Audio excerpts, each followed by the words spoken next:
Oleh karena itu, ketika suami memerintah, ketika suami melarang, maka yang ada dalam benak pikiran suami adalah, apakah Allah ridho dengan cara saya memerintah?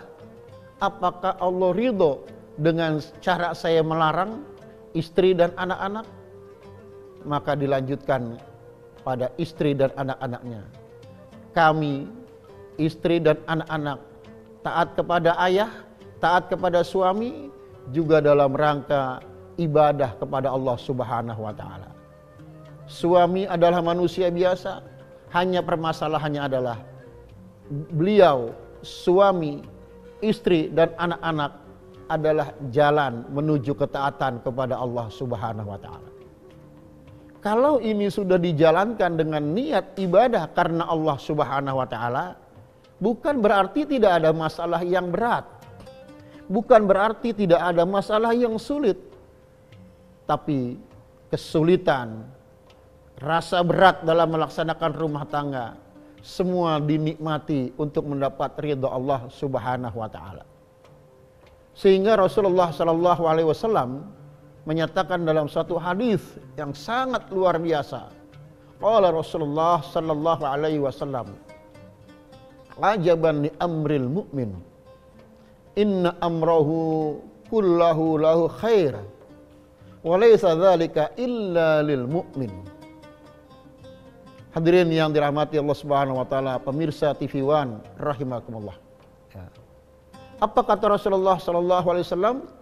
Ajaban li amril mu'min, sungguh luar biasa perkara orang yang beriman. Inna amrahu kullahu lahu khair, sesungguhnya semua perkaranya membuahkan kebaikan.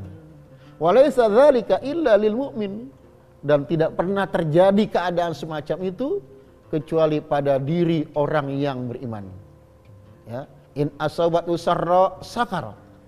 Kalau dia diberi nikmat, diberi kemudahan, diberi kebahagiaan, syakara, dia bersyukur kepada Allah Subhanahu wa Ta'ala.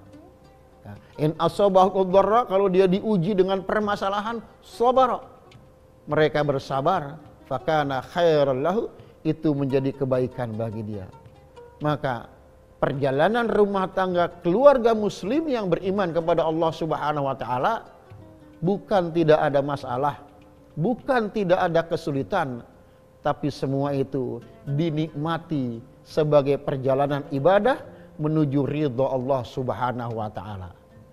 Pemirsa TV One yang dirahmati Allah Subhanahu wa Ta'ala, setelah memahami bahwa perjalanan rumah tangga ini adalah ibadah, maka langkah selanjutnya yang harus dimiliki oleh suami, istri, dan anak-anak, apa yang disebut dengan istilah al-qalbul basirah, pandangan yang jauh ke depan.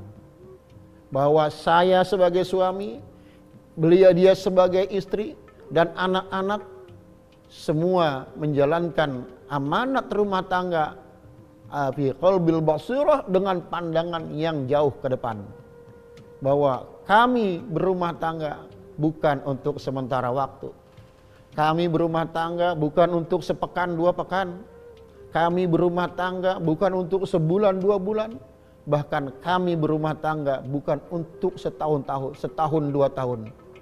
Tapi kami berumah tangga selama akhir hidup kami. Sampai akhir hidup kami. Dan ternyata bukan cuma sampai akhir hidup kami. Seorang muslim yang beriman, suami beriman, istri beriman, anak-anak beriman, memahami benar bahwa berumah tangga punya konsekuensi sampai ke akhirat di hadapan Allah Subhanahu wa Ta'ala. Di dalam surah At-Tahrim, tepatnya surah ke-66 ayat 6, Allah Subhanahu wa Ta'ala mengingatkan kita. Bismillahirrahmanirrahim. Ya ayyuhalladzina amanu qu anfusakum wa ahlikum nar. Wahai orang-orang yang beriman, jagalah diri kalian dan keluarga kalian dari siksa api neraka. Artinya, berumah tangga dengan segala keputusan, dengan segala kebijakan, apa yang terjadi dalam rumah tangga harus difikirkan sampai ke akhirat nanti. Ya. Boleh jadi saat ini siapapun senang dengan rumah tangganya, Tapi pertanyaan yang harus dijawab adalah, apakah kesenangan itu akan juga menjadi kesenangan di akhirat nanti? Atau kesenangan itu akan membawa kesengsaraan di akhirat nanti? Na'udzubillah min dzalik. Karena itu, kepada para suami, kepada para istri dan anak-anak, cintailah keluarga karena Allah. Sayangi istri dan anak-anak karena Allah. Hormati suami karena Allah. Taati orang tua karena Allah. Kenapa demikian? Karena kita sebagai orang yang beriman tidak hanya menginginkan bahagia di dunia, tapi kita juga ingin bahagia di akhirat. Bukan cuma sampai situ.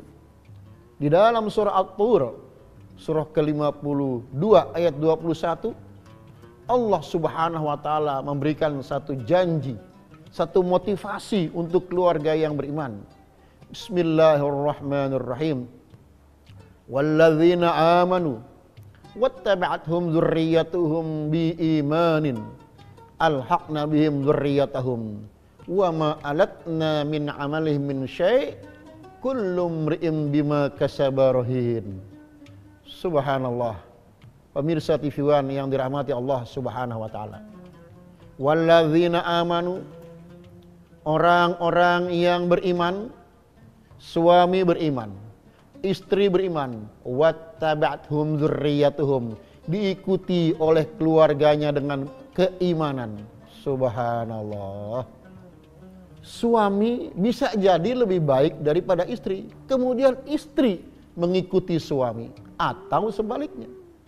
Istri bisa jadi lebih baik dalam masalah keimanan, kemudian suami mengikutinya. Ayah, ibu sangat baik dalam keimanan, kemudian anak-anaknya mengikuti dengan keimanan. Apa kata Allah Subhanahu wa taala? Alhaqna bihim dzurriyyatahum. Keluarga yang beriman semacam itu, suami beriman, istri beriman, anak-anak beriman, Allah mengatakan akan kami kumpulkan keluarga yang semacam itu dalam surga Firdausku nanti. Subhanallah.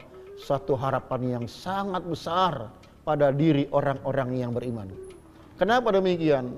Karena setiap keluarga yang beriman pasti menginginkan, saya tidak hanya ingin kumpul dengan keluarga di dunia saja, tapi saya ingin kumpul suami, istri dan anak-anak di dunia sampai di surga Allah Subhanahu wa taala. Wa ma alatna min amali min syai', tidak ada satupun perbuatan yang dihilangkan oleh Allah Subhanahu wa taala.